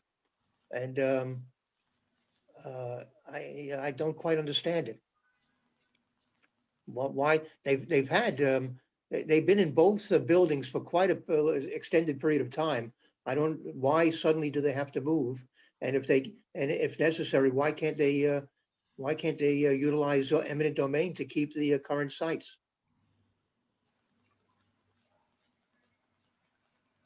yes, I can add that question. And then they gave us a list of other sites that they looked at. Oh, yeah, I believe that's required. So, but one of them, 4650 Broadway, they indicate would have apparently sufficient, determine this site can accommodate both a new primary and intermediate school with a capacity for 860 seats, which is what they're looking for. So there's no indication here as to why they rejected that site. And then 407 West 207th Street, which I assume is the supermarket site south of the bridge. They're saying that it's not big enough for a school with 860 seats. I would think that's a pretty damn large site. There's another thing about the current site, or the site they're proposing. Although it has the Dyckman houses on one side of the street, right on the other side of the site, to the east of it is a Con Ed switching yard. Yeah. Now, there's nothing inherently dangerous about a Con Ed switching yard, and maybe kids looking out the window will find this fascinating and all become, little physics students like I did. But, in that, that exposure of the building again, is a little bit odd. Yeah, well, that goes to my question of the compatibility of adjacent buildings to the school. Ah, very good, very good. And well, and sort of catty corner to the south is another Con Ed station. Yeah, I think that all falls under the category of the compatibility of adjacent buildings to the school use. Vivian, are you raising your hand? I was saying, I mean, that part of 10th Avenue doesn't seem very friendly if you think of going to school there. I mean, maybe it'll all change anyway with the rezoning, but it just seems kind of, I find it very depressing there, put it that way. And I would find going to school on Broadway, it's just much more open and bright and kind of welcoming. So I guess the question is, what makes 10th Avenue depressing? I mean, is the Dyckman House side of 10th Avenue depressing, or the other side of the street? No, it's the proximity to the raised train. It's kind of the bars. It's sort of. But they're a block away from the raised train. Yeah, the raised train is on the other side of the Dyckman houses. It's nowhere near there. But the area it's in, and I tend to agree with Vivian, it's sort of, industrial-ish, commercial-ish. It's not it's not is a the welcoming area attractive for a school? Right. Yeah. I mean, again. And the uses of buildings currently, the sort of feel of it. Right. I mean, it's not like it's a terrible place, but there is a school. You imagine a school like in a residential area, and obviously the other side of the street where the Dyckman houses are, that's as residential as it gets. But its side of the street, that's a whole other world almost. Wayne, David Thom has his hand up from the public. I just lost you. Me? Oh. No, I was getting to. So, Dave, you can unmute yourself. Hi, can you hear me? Yep. Oh, great. Thanks so much. So my name is Dave Tom. Many of you know me, and you know I live in Northern Inwood, and my sons have actually attended PS 278. One of them is still there, which is one of the schools involved here. And I was at the CEC meeting last week, which was the very first that anyone had heard about this. As a school parent, I can tell you, and an involved school parent, this is a stunning surprise. I mean, if enough people find out, and we're trying to spread the word about the Youth and Education Committee, you could have hundreds of people there between the two schools. Yeah. So, and that's, as I said, that's where the and I agree with you. Hearing is being held. No, and I agree. That is where the crux of most of the issues will come up. The land use issues are somewhat peripheral. But I do want to give you some of the context, because I do know the answers to some of the points that you've been raising. And I also want to bring up some of the things that you haven't been raising. So it was known that the buildings had a lease. It was not known that the city had failed so spectacularly in their lease renewals at the same time as 4 charter schools managed to move into Northern Inwood and secure space. I mean, you know, we've been dealing with Amber showing up on West 215th Street, and somehow the DOE schools are now getting kicked out. So in fact, there was permits filed, I think, for 400 West 219th Street, one of the sites they listed in their memo that they looked at, and the permits were filed for a 118,000 square foot, 8-story educational building. Judging by the developer, it's speculated that it's probably going to be a charter school. So there's a lot of questions regarding what the city says they did and why they're picking this site. The number one issue for the parents is that the site is a mile away and is so far away that is outside the existing school zone, which is a huge school zone. So, you know, what SCA has not explained in their presentation to CEC, and we'll see if it comes up at Youth and Education, is any data explaining, here's the impact on the current households attending the school. Yeah. This is how many will have shorter distances. This is how many will have longer distances. This is who will be busing and so on. Yeah, I think that's actually one of the questions I raised. I saw that. And I think that's really the key thing is location, because I've designed and built schools for SCA. Their standards are very nice. I'm sure, although this site is as horrific as the existing one, it's no longer the car wash school, now it's the Con Ed school. I'm sure they can come up with some sort of attractive building footprint and pleasant design and so on. But there's some strange zoning things that are going on here. So one of the reasons that we objected to the rezoning as it was proposed is that it did precisely what was feared. It rezoned the existing schools it kept them not as residential, it didn't change them residential, it kept them as industrial zoning district, M15, I think. And it only allows a weird exception unless someone shows up with a 27-story hospital expansion. And this was EDC's way, I believe, of really telling Edonis, no, you cannot have a Google campus. But if we're looking at economic development, the only thing we can do realistically is expand the Allen Hospital. And so they reserved the school's site and the Columbia or the Presbyterian land north of it for hospital expansion. Now that there is no hospital expansion that I'm aware of, maybe you've heard something, but I don't think there's any expansion in the wings. So I don't think that's what's driving it. And there's no really other use for the site. It's not like we have industrial customers for land in Northern Inwood, but for whatever reason, the existing landlord doesn't want to renew. So the city has to find a site. The sites they gave primarily fail. They did explain why they couldn't look at the one 4650 Broadway, which we all have been through many, many meetings on. And they said that they did talk to the owner of that, but because they couldn't guarantee a timeline, and because it would be a secondary space where it would have building columns jammed through it, and it's very subservient to the planned residential above, they did not consider it an acceptable site. It's also just as far as the one on 201st Street. So the problem is the other sites that they listed. And the main issue is that they've decided, for reasons they have not disclosed, that they are insisting on a co-location of 2 schools that have completely independent operations.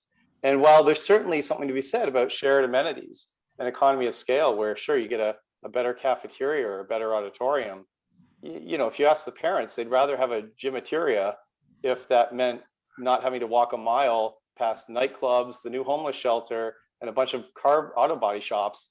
And by the way, past 4 charter schools and 5 other DOE schools to attend the supposed local zone school that they think they're attending. So, you know, the location is an outrage, and it's going to get fought very hard by the parents to the extent that they can. Where the land use comes into it is trying to, SCA showed up and said, well, we love your feedback, but by the way, there's no time, and we think this is the best site. If you don't offer us a solution, then your feedback is no good to us. So they're pushing for solutions, and in the rezoning, the commercial U was not rezoned.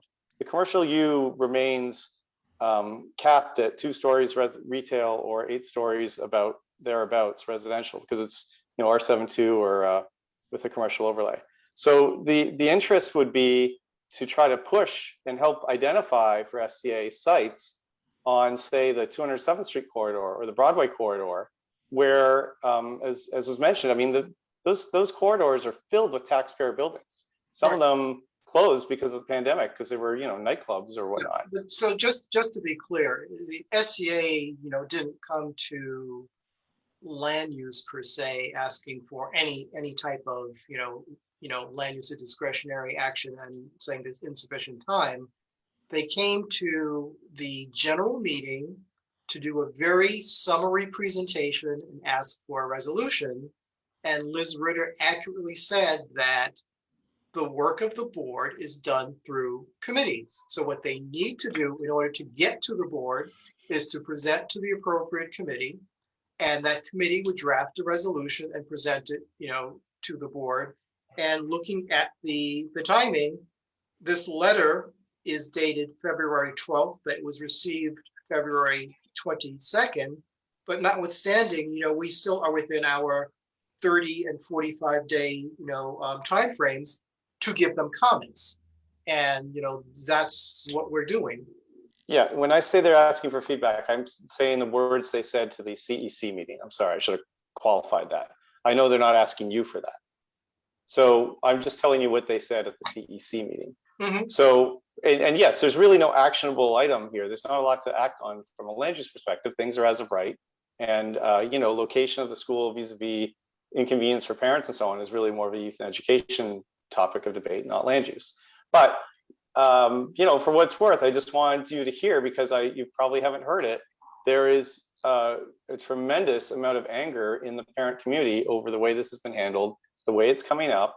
And, you know, we're not talking about something niche or theoretical that sometimes comes before the committee. We're talking about something real that's going to affect thousands of families over a few years. Yeah, well, over actually, a few years, and it's a big deal. It's a very big deal. You know, the chair of Youth and Education, Faye Florimon, and I had a half-hour conversation yesterday or the day before, I don't remember, because we were trading emails back and forth, because she was asking, you know, actually initially we were trying to have them come to land use and to youth and education, and they couldn't do that. They asked whether we could do a joint meeting, and it was a little, you know, late to do that, considering that we already scheduled independent meetings. But Faye asked if land use could, you know, review the materials and, you know, provide comments, and if I could attend the youth and education meeting, which I would. But, you know, she did say that there was, you know, there was a lot of backstory.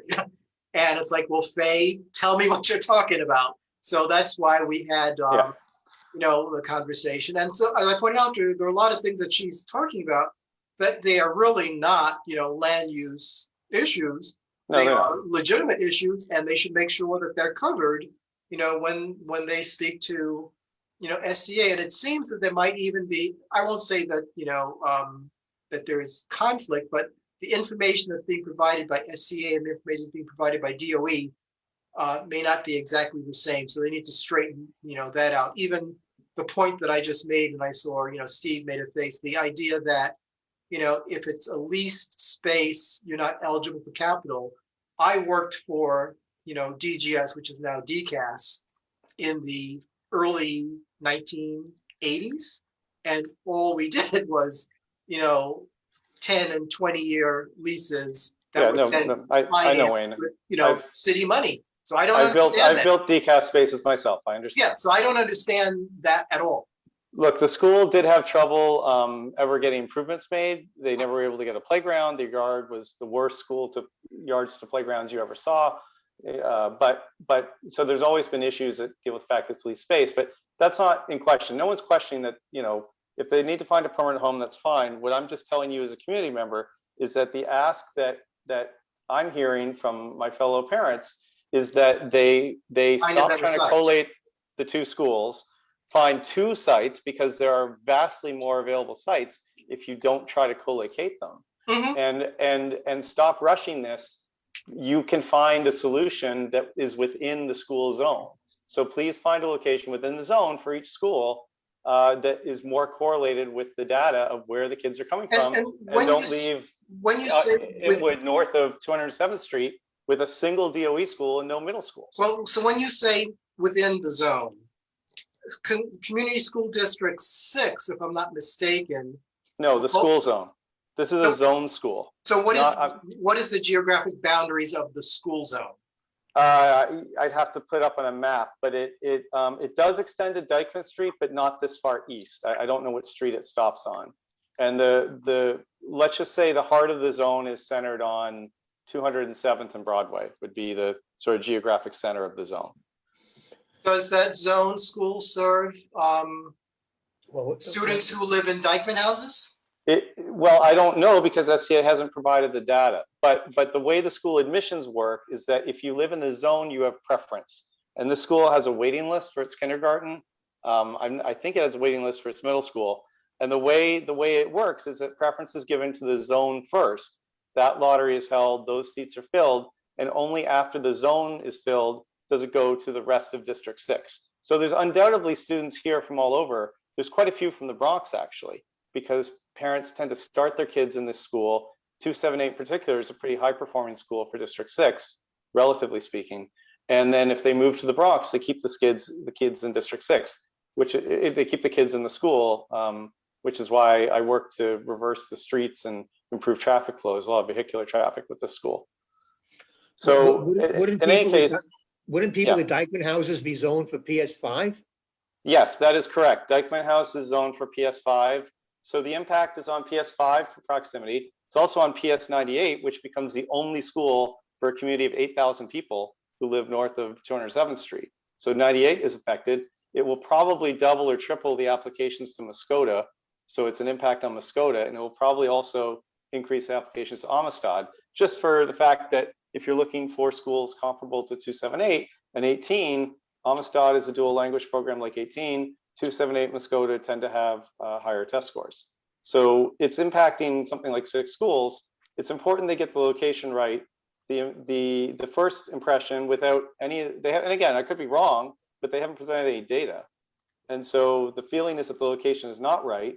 And they should take a harder look at the commercial use, especially where land values would be expected to not have increased with the rezoning, since the rezoning has made everything else impossible to get, thanks EDC.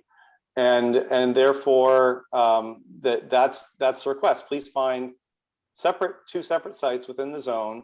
And if there's time pressure, it might help if land use clarifies to the other committees that it's not like there's a condo waiting to take over the existing school, right? The only possible users of the existing school are industrial, hospital expansion, or I guess a charter school, but no charter school is going to be able to get a charter through SUNY or any of the other grantors if it means putting 2 DOE schools on the street. So, if you have to get a year or 2 extension, I mean, I've worked in real estate 20 years, they can get a year or 2 extension. Are you satisfied that they definitely have to move, that the current landlord will not renew the lease? Yes, look, the rezoning, this is a direct impact of the rezoning. The future of the school was sealed the moment the rezoning passed. So they definitely have to find a permanent home. It's unfortunate they didn't take over Northeastern Academy. That would have been really fantastic. Yeah. That was lost. It's unfortunate they didn't take over Good Shepherd's High School. That was lost. It's unfortunate they didn't take over St. Jude. That opportunity was lost. So now they've kind of painted themselves into a corner, and they're saying there's no sites left. And the rezoning, priced A1 Auto to 20 million, which has now been filed for an 8-story school building, apparently. But the SCA says they won't build vertically. Yeah, but does SCA have a track record at all of doing, renovation and adaptive reuse? None of these would be adaptive reuse. All of No, these but would that, be but rebuilt. my point is there, you're mentioning, you know, there are. Oh yeah, sure they do. Sure they Yeah. do. There's plenty of school buildings that the old Catholic schools and so have been Right. bought. In its early years, SCA just seemed to be really reluctant to do anything with renovation. I mean, the Well, old the two PS existing, 109 in East Harlem, which actually I attended, you know, it's like, well, it's a school. You say you need a school, why don't you renovate it? It was vacated, so you wouldn't have to deal with occupied. They just wouldn't touch it. Yeah, and no one knows the full details, but you know, you're going to see a big push at the committees at the committee board level by the parents to say that what ACA is proposing in the middle of the night, in the middle of middle school applications, no less. And look, I'm not personally involved because my youngest will have graduated by the time the school moves.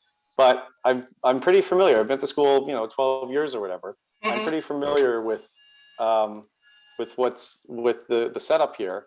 And I think what I was trying to say was that I don't think, you know, there's a lot of, I don't, the landlord won't renew and that's fine for long term. It would surprise me if they couldn't get 1 or 2 years out of it to find a better solution. And I think they're trying to find an expedient solution that is going to jam 3 schools into southeastern Inwood in an area that the site they picked was, as you remember, Wayne, from one of the only renderings ever released to the rezoning. It was the rendering showing the little park in front and showing the 17-story apartment building. That's where they're putting the school, on that 17-story apartment building. So it's not even really consistent with the vision of what rezoning is supposed to be doing. And it just is not a good solution. And there's going to be a strong pushback against it to the extent that anything can be done. Thank you for letting me go on about it at length. I appreciate it. What if the base of the MAD building on the north side of 207th Street, what if that were used as a school? Sure, but I have no idea if they've designed for that or if there's community facility in there. I mean, you know, schools are not easy creatures. I struggle to put them in buildings myself. Building, Steve?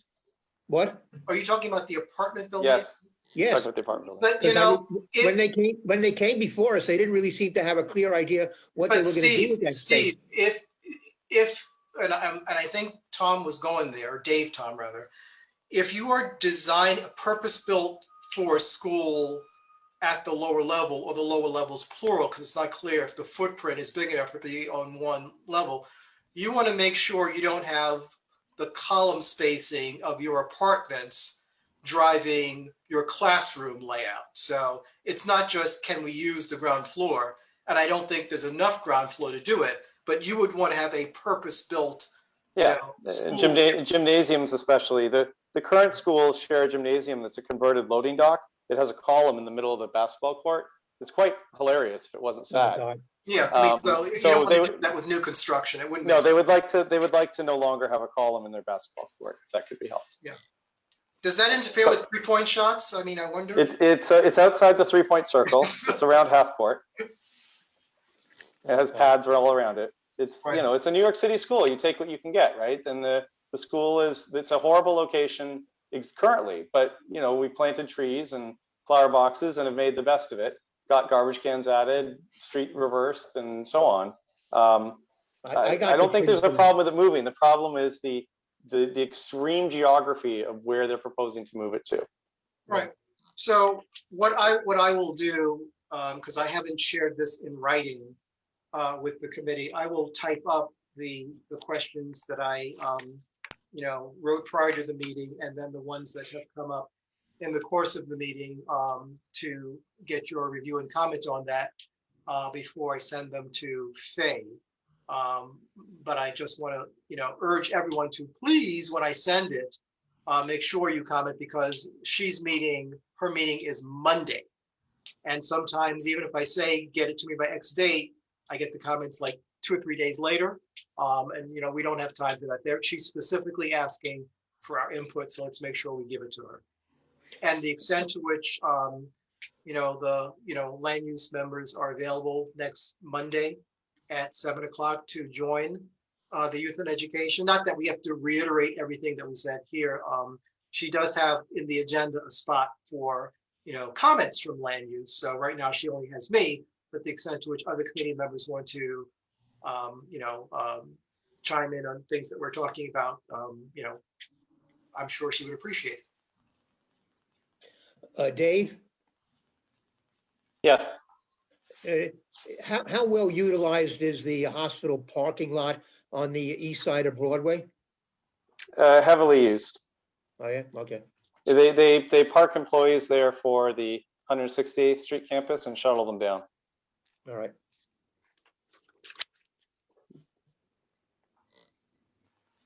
Yeah, I mean, maybe we'll find out shortly if the Allen Pavilion is planning expansion, and that's what's going on behind the scenes. But and you know, look, again, there's no question that a permanent solution needs to be found. But these are two established schools, and the end result of this kind of geography is more akin to closing two schools and opening two new ones rather than relocating two schools. It's just, I suspect, and I could be wrong, but SCA and DOE have not presented the data. I suspect that the geographic disruption is very high for a very large number of families, which will fundamentally change who's served by this local school. Mhm. Okay, so as I said, I will. Thank you. I will summarize this and share it with the committee, and the committee will get back to me, and then I will forward it to our youth and education chair. Is there any old business? Have we made any progress in trying to get the developers of the Coliseum site and the other one at what is it? Was it Broadway and Nagel to come to the committee?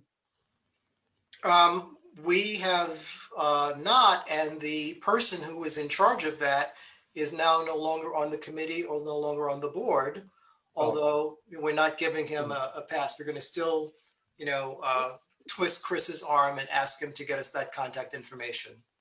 I don't think you were not on the meeting yet, so Chris Ventura resigned from the board. Oh yeah, I didn't hear that. Yeah, but you know, Chris is the one that every time we raise one of those developers, yeah, he said, yeah, I know them. So, you know, I'm just going to still see if we could get the information from him. Okay, I was also hoping that he would give us a progress report on the what is it called? The radio tower project on Amsterdam. The radio tower project? Yeah, what do they call that project between 180th and 181st Street?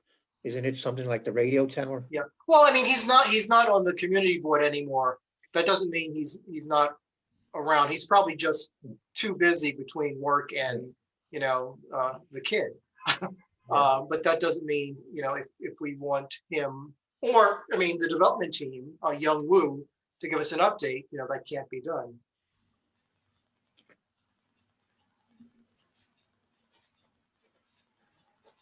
Is there any new business? It's 9:09. Is there a motion to adjourn? Motion. I see Vivian. Is there a second? Second. Second. So it's Vivian, second by Rosie. We are adjourned. It's 9:10.